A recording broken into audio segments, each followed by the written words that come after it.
मुंबई की कुर्ला विधानसभा चुनाभट्टी वार्ड 171 की नगर सेविका सानवी विजय तांडले के अथक प्रयास से स्वर्गीय मां साहेब मीनाताई ठाकरे अस्पताल में फ्री कोरोना वैक्सीन केंद्र का उद्घाटन महाराष्ट्र के पर्यावरण मंत्री और युवा सेना प्रमुख आदित्य ठाकरे ने वीडियो कॉन्फ्रेंसिंग के जरिए किया। आपको बता दें, इस वैक्सीन केंद्र के उद्घाटन के समय मुंबई महापौर किशोरीताई पेडनेकर व कुर्ला विधानसभा के विधायक मंगेश कुडालकर व अन्य शिवसेना नेता और कार्यकर्ता मौजूद थे। कुर्ला विधानसभा चुनाभट्टी के लोगों को वैक्सीन के लिए दूर जाना पड़ता था, जिसको ध्यान में रखते हुए नगर सेविका सानवी विजय तांडले ने महाराष्ट्र सरकार और मुंबई महानगर पालिका से कोरोना वैक्सीन केंद्र का मांग किया था और नगर सेविका की मांग को देखते हुए आज महाराष्ट्र सरकार ने और मुंबई महानगर पालिका के माध्यम से चुनाभट्टी के स्वर्गीय मां साहेब मीनाताई ठाकरे प्रस्तुति गृह अस्पताल में शुरू किया गया है, जिसमें आज से ही लोगों को कोरोना वैक्सीन लगाया जा रहा है। आज कोवॅक्सिन इथे दिली जाते। कोवॅक्सिन हां, आणि 18 ते 44 आणि सेकंड डोस अशा लोकांना ज्यांना ती वॅक्सिन ज्यांनी पहिला डोसला घेतली आहे पहिल्या त्यांना दिलं जाते आणि प्रशस्त केलेलं आहे। जास्तीत जास्त इथल्या लोकांना त्याचा लाभ घेता येणार आहे आणि मला वाटतं दररोजचं 250 ते 300 हे दिलं जाणार। इथले जे एमओएच आहेत जाधव म्हणून आणि त्यांच्याबरोबरची अख्खी टीम हे अतिशय उत्कृष्ट काम करत आहेत। आत्ताच आपल्याला पर्यावरण पर्यटक आमचे वरी विधानसभेचे आमदार सन्माननीय आदित्य ठाकरे साहेबांनी सुद्धा प्रबोधन सगळ्यांना केलं। त्यांनी स्वतःचं मनोगत व्यक्त केलं। ते तर फ्रंटवर येऊन काम करतायत, प्रत्येक ठिकाणी लक्ष देऊन काम करतायत आणि आनंदाची बाब हे सर्वोच्च आपल्या न्यायालय सुप्रीम कोर्ट या सुप्रीम कोर्टाने मुंबईचा दाखला हा पूर्ण देशामध्ये लोकांनी घ्यावा आणि असं पण धारावी ही जागतिक स्तरावर पोचलीच होती 0 रुग्णसंख्या करून। आज तर मुंबईचा अख्ख्या मुंबईकरांचा बहुमान झाला आणि त्याच्यासाठी असे लोकप्रतिनिधी आज 2 आमदार नगरसेवक सानवी तांडेलचे राजन त्यांचे मिस्टर तांडवेल विजय तांडेल या सगळ्यांनी मेहनत घेतली आणि ही मेहनत पुढे पण अनेक महिने हे इथे चालू ठेवणार आहेत। आमचा जो महानगरपालिकेचा जो स्टाफ आहे म्हणजे एमओएचच्या टीम खालीच येतो, तसेच आमचे इथले वॉर्ड ऑफिसर आहे मनीष वळंजू म्हणून, ते सुद्धा म्हणजे त्यांनी आत्ता आम्हाला माहिती दिली की इथे एंटरटेन म्हणून आम्ही TV ठेवले, चहा कॉफी थंड पाणी प्रत्येकाला व्यवस्थित हँडल केलं जाईल, काळजी घेतली जाईल। प्रत्येक नागरिकाचा इथे आलेल्या नागरिकाला स्लॉट वाईज जे काही त्यांना ठिकाणं आलं आहे त्या प्रत्येकाला इथे वॅक्सिन दिलं जाईल। अशा पद्धतीने वॉर्ड ऑफिसरपासून ते अगदी खालच्या लेबरपर्यंत एक टीम वाईज आमचे विभाग प्रमुखापासून आमदार म्हणून नगरसेवकपासून आमचा गटप्रमुखापर्यंत आम्ही सगळे टीम वाईज काम करतो आहे आणि म्हणूनच मुंबई या संपूर्ण देशात नव्हे आज जगात आदर्श मॉडेल म्हणून मुंबईला गौरविण्यात आले। निश्चितच माझ्या आज सकाळी आमचे जे एक आमदार आहेत अजय चौधरी त्यांचा मुलगा सिद्धेश चौधरी त्याचं साताऱ्याला कोविन ॲपमुळे रजिस्ट्रेशन झालं। खरं म्हणजे म्हणूनच आपले जे मुख्यमंत्री आहेत सन्माननीय उद्धवजी ठाकरे सर यांनी 2 आठवड्यापूर्वीच केंद्राला हे पण एक विनंती केली आहे की कोविन ॲप हा न ठेवता प्रत्येक राज्याला प्रत्येक महानगरपालिकेला त्या ॲपची परवानगी द्या। तो संपूर्ण जो डेटा बनेल तो आम्ही तुमच्याकडे पाठवू, कारण कोविन ॲपचा प्रॉब्लेम असा आहे की सर्व्हर डाऊन होतो, हळूवारपणे मग चालतं, रजिस्ट्रेशन होतच नाही आहे, रजिस्ट्रेशन झालं आहे पण स्लॉट नाही आलं आहे, सगळ्यांना इंजेक्शन घ्यायचं आहे आणि मग ती जी अनावश्यक गर्दी तयार होते आणि त्यामुळे नागरिकांवरती परिणाम होतो आहे। एकतर कडक उन्हाचा परिणाम तर सर्वांवर 9 वाजल्यापासून दिसतोच, पण आपल्याला वॅक्सिन घ्यायची आहे म्हणून जेव्हा ते बाहेर येतात तर त्याचाही त्यांना त्रास होतो आहे। त्यामुळे प्रत्येकाने ही काळजी घेतली पाहिजे। मग केंद्र का असेना की बाबा नागरिकांना याचा त्रास होतो आहे तो सुलभ रीतीने कसं हँडल करता येईल त्या राज्यावर जबाबदारी द्या, त्या महानगरपालिकेवर जबाबदारी द्या आणि त्या पद्धतीने नागरिकांना त्रास नाही होणार ह्याची काळजी आम्ही तर घेतोच आहे। पण आज कोविन ॲपमुळे खूपच मुंबईत नव्हे अख्ख्या देशात महाराष्ट्रात गडबड होते एवढी नक्की आहे. कारण हे काय मी एकटी नाही म्हणत आहे, तर आज प्रत्येक ठिकाणी सगळ्या आमदारांना सगळ्या नगरसेवकांना नक्की फोन येत असणार. आज आम्ही त्यांचं नेतृत्व करते नगरसेवकांचं, त्यामुळे मला येणाऱ्या फोनची संख्या खूप मोठी आहे. म्हणून मी सांगते की मुंबईमध्ये खूप गडबड होते या कोविन ॲपमुळे. रजिस्टर झालं आहे पण स्लॉट मिळाला नाही, सगळे अधीर आहेत. सेकंड डोस घेण्यासाठी आपण प्राधान्य दिलं आहे.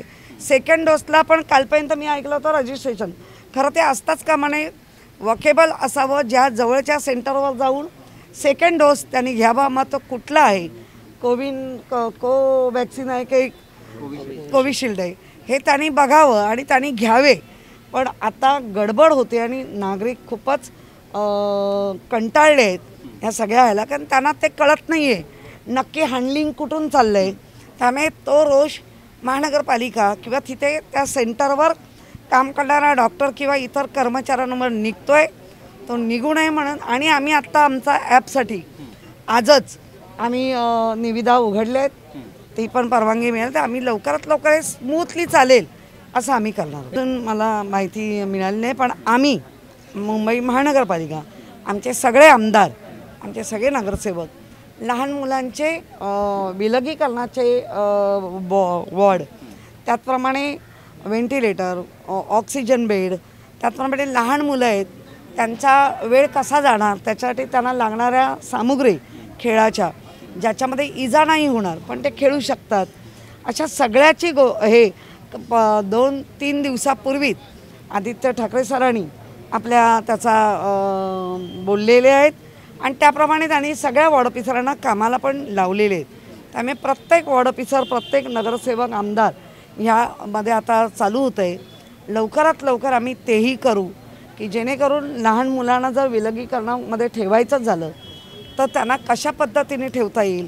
पाळणाघर आपण हायर केलेत, पाळणाघरामध्ये सांभाळणाऱ्या ज्या महिला आहेत त्यांना पण आपण आता ट्रेनिंग देतो आहे आणि त्यांनाही हायर करतो आहे. त्यामुळे प्रत्येक घटकाची म्हणजे दिव्यांगाची जी लोक आहेत, जी ज्येष्ठ आहेत, सिनियर सिटीजन नागरिक आहेत, त्यांनाही कसं वेगळं करता येईल, त्यांना सहजतेने वॅक्सिन कसं घेता येईल. त्यामुळे गाड्याही आता त्या वॅक्सिनच्या आपण हायर केलेत. त्यामुळे मुंबई महाराष्ट्रामध्ये नागरिकांसाठी सुलभतेने जे जे काही देता येईल त्यासाठी आमचे मुख्यमंत्री उद्धवजी ठाकरे सर, आरोग्यमंत्री टोपे सर, त्यांचे सगळे मंत्रीगण, सगळे आमदार, नगरसेवक, लोकप्रतिनिधी म्हणून आम्ही सगळे सृजनशीलतेने काम करतो. मी पत्रव्यवहार आजच आयुक्तांना करते, मुख्यमंत्र्यांनाही त्याचं पत्रव्यवहाराचं मी प्रत देते की जेणेकरून की नगरसेवकाला पण कळलं पाहिजे किंवा त्याला प्रोत्साहन देणारी घटना घडलीच पाहिजे. आणि त्या चांगला काम करणारा नगरसेवक, मग ते स्त्री असेल किंवा पुरुष असेल, त्याची प्रशासनाने नोंद घेऊन कशा पद्धतीने चाललं आहे ते सगळ्याची नोंद घेऊन येणारा ऑक्टोबर महिना किंवा नोव्हेंबर महिन्यात आदर्श नगरसेवक कोविड-19 कोरोनामधला असं डिक्लेअर करावं आणि त्यांचा सत्कार करावा असं आदित्य साहेबांनी सांगितलं आहे. त्याला निश्चित आम्ही पत्रव्यवहार करू. मुंबई महानगर पालिका हॉस्पिटल में ऑक्सीजन की कभी भी कमतरता नहीं हुई और जिधर कमतरता लगी तुरंत हमने 168 रुग्ण पेशेंट हमने जिधर ऑक्सीजन का उपलब्धता है उधर हमने भेज दिया और उनका जान बचाई है. तो मुझे लगता है लिक्विड ऑक्सीजन रिफ़िल करने वाला जो क्रिया है वो भी अभी महानगर पालिका कर रही है. ज़्यादा से ज़्यादा किलो टन का जो ऑक्सीजन रहता है जो जंबो कोविड सेंटर में या हमारे पेरिफेरल हॉस्पिटल, मेजर हॉस्पिटल, उधर ही हमने चालू किए. तो महानगर पालिका में मेडिसिन या ऑक्सीजन, वेंटिलेटर, आईसीयू बेड एक कभी भी कम नहीं थे. जितने बढ़ाए उतना फुल होते गए. जो हो रहे वो खाजगी हॉस्पिटल में जिन्होंने कुछ भी तैयारी नहीं की लेकिन पेशेंट लिए उधर तो हुई है, लेकिन वो भी अभी चाहते हैं कि हमें ऑक्सीजन ज़्यादा से ज़्यादा सुलभते से मिलना चाहिए और वो भी अभी प्रक्रिया कर रहे हैं। बाकी से अंतिम सवाल, एक तो बहुत ही मुंबई का लोगों के लिए, क्योंकि मुंबई के जो नागरिक है वो स्वयं शिस्त ज़्यादा यूज़ करते, और उन्होंने ये करने के बाद जो चेन तोड़ने का काम, जो संयम रखने का काम, जो हमारे मुख्यमंत्री बार बार कह रहे थे, मुख्यमंत्री ने संयम से ही काम लिया। उनके ऊपर बहुत ही टिक्का टिप्पणी हो रही है, होती रहेगी और है, लेकिन उन्होंने एक ही फोकस किया है कि मेरे राज्य के नागरिक मृत्युमुखी कोरोना से नहीं होना चाहिए। जो जो सुविधा देना चाहिए वो उन्होंने दी है। या ठिकाणी वॅक्सिनेशन सेंटर लसीकरण केंद्र याचं उद्घाटन या ठिकाणी झालेलं आहे आणि आपल्या स्थानिक नगरसेविका सौ सानवी विजय तांडेल यांच्या नगरसेवक निधीतूनही हे मंडप या ठिकाणी उभारण्यात आलेलं आहे। आज या ठिकाणी नागरिकांची सातत्याने मागणी होती आणि संपूर्ण कुर्ला किंवा चुनाभट्टी परिसरामध्ये असं लसीकरण केंद्र या ठिकाणी नव्हतं आणि त्यामुळे नागरिकांना चेंबूर किंवा कुर्ला पश्चिम परिसरात किंवा BKC पर्यंत जावं लागत होतं आणि म्हणून आमची मागणी होती की चुनाभट्टी परिसरामध्ये महासाहेब मीनाताई ठाकरे प्रसूतिगृहामध्ये जे महापालिकेचं स्वतःचं हॉस्पिटल आहे त्या ठिकाणी अशा प्रकारचं लसीकरण व्हावं आणि ती मागणी मंजूर झाली आणि आज या ठिकाणी हे लसीकरण केंद्र सुरू होत आहे। याच्यामध्ये कोवॅक्सिन जास्तीत जास्त प्रमाणात उपलब्ध करून जास्तीत 200 ते 250 दररोजचं लसीकरण या ठिकाणी 18 ते 44 वयोगटातल्या तरुणांचं होणार आहे आणि त्याच्यामध्ये संपूर्ण नोंदणी करूनच ही लसीकरण या ठिकाणी सुरू होणार आहे। अजून या ठिकाणी बाबा हॉस्पिटल माझ्या विभागामध्ये आहे कुर्ला पश्चिम परिसरामध्ये, आजच सकाळी त्या ठिकाणी जाऊन आलो। त्या ठिकाणी सुद्धा लसीकरण केंद्र चांगल्या प्रकारे चालू आहे। फक्त त्या ठिकाणी मंडप आणि याची व्यवस्था नव्हती, तर ताबडतोबीने आम्ही मंडपाची व्यवस्था केलेली आहे आणि उद्याच ते मंडपसुद्धा लोकार्पण होत आहे। आणि त्याचबरोबर जम्बो कोविड सेंटर सातत्याने नागरिकांची मागणी आहे, BKC पर्यंत आहे किंवा लांब लांब ठिकाणी आहे, पण आज बऱ्याच ठिकाणी जम्बो कोविड सेंटर नसल्यामुळे रुग्णांचे फार हाल होत आहेत आणि म्हणून मी माननीय मुख्यमंत्र्यांना विनंती केली होती आणि त्यानुसार त्यांनी ती विनंती मान्य केली आणि आपल्या जवळच म्हणजे चुनाभट्टी जवळच सोमया मैदान जे आहे त्या ठिकाणी लवकरच जम्बो कोविड सेंटरसाठी आम्ही प्रयत्न करत आहोत। जवळ 1000 बेड आणि 200 ICU सेंटर हे त्या ठिकाणी उपलब्ध असतील आणि 1000 बेडसुद्धा ऑक्सिजन असतील सर्व आणि चांगले डॉक्टर्स आणि चांगल्या सुविधा ज्या BKCला आहेत त्यामध्ये अजून कुठे कमतरता आहे त्या भरून अजून या ठिकाणी चांगल्यात चांगलं हे कोविड सेंटर होईल आणि त्याच्यामध्ये मगाशी तुम्ही जसा प्रश्न विचारला त्याप्रमाणे लहान मुलांसाठी सुद्धा म्हणजे 1 ते 5 ह्या वयोगटातल्या मुलांसाठी सुद्धा एक स्वतंत्र विलगीकरण कक्ष हे त्या ठिकाणी निर्माण करण्यात येईल। याच्यामध्ये आताची परिस्थिती अशी आहे की श्रेय वगैरे हा विषय नाही आहे, मुख्य म्हणजे रुग्णांची ताबडतोबीने सेवा आणि त्यांना ताबडतोबीने सर्व साधनं उपलब्ध करून देणं हेच आत्ताच्या परिस्थितीतलं महत्त्वाचं काम आहे आणि म्हणून आम्ही सर्वच लोकप्रतिनिधी म्हणा आमचे सर्व पदाधिकारी शिवसेनेचे आम्ही कुठलाही श्रेयवाद न घेता जे काम रुग्णांसाठी असेल नागरिकांसाठी असेल प्रथम त्याला प्राधान्य आम्ही देत आहोत आणि आम्ही सांगत नाही आहोत की हे काम आम्ही केलं आहे किंवा नागरिकांनी सांगितलं आहे त्याप्रमाणे आम्ही हे काम करत आहोत। जिथे जिथे अपूर्ण अवस्थेत जे कामं आहेत किंवा जिथे जिथे ज्या आवश्यकता गोष्टी आहेत त्या तातडीने आम्ही करत आहोत आणि ही मागणी माननीय मुख्यमंत्र्यांनीच मान्य केलेली आहे आणि ते म्हाडाच्या निधीतून संपूर्णपणे हे होतं। आता टेंडरिंग त्याचं सुरू आहे, मला वाटतं एक 10 ते 11 तारखेपर्यंत ती वर्क ऑर्डर निघेल आणि तातडीने या कामाला सुद्धा सुरुवात होईल। आपल्या मुंबईच्या महापौर माननीय किशोरीताई पेडणेकर यांच्या हस्ते शुभारंभ झाला आणि माझा विभाग हा जवळजवळ स्वदेशी मिल कामगारांचा मध्यमवर्गीयांचा विभाग असून BKCला लसीकरणासाठी जाण्यासाठी फारच लांब पडत होतं नागरिकांना आणि फारच म्हणजे आर्थिकदृष्ट्या इथे खर्चिक होत होतं, म्हणून आम्ही ठरवलं की आपल्या विभागातच हे केंद्र सुरू व्हावं आणि त्याप्रमाणे सर्वांच्या सहकार्याने सर्वांच्या आशीर्वादाने हे सुरू झाले। धन्यवाद। पहले तो मैं doctor Jitendra Yadav, health officer L ward Kurla. सबसे पहले तो मैं ये कहना चाहूँगा कि बृहन्मुंबई महानगर पालिका का एक हिस्सा होने का मुझे आज गर्व है, अभिमान है। कोरोना पूरे देश में या पूरे दुनिया भर में फैल रहा है, लेकिन हम जिस सिस्टमेटिक तरीके से काम कर रहे हैं यहाँ पे, वो हमारा काम आज सुप्रीम कोर्ट ने भी हमारे काम को सराहा है, मुंबई हाई कोर्ट ने भी हमारे काम को सराहा है और दूसरे लोगों को दूसरे पालिकाओं को हमसे सीखने के लिए बोला है और ये हमारे लिए गर्व की बात है। ये हम विनम्रतापूर्वक लेते हैं इस चीज़ को और ऐसे नहीं है कि अभी हमने कोरोना को कम किया, कोरोना पे मात की है, हम किसी भी कॉम्प्लेसेंसी में नहीं है।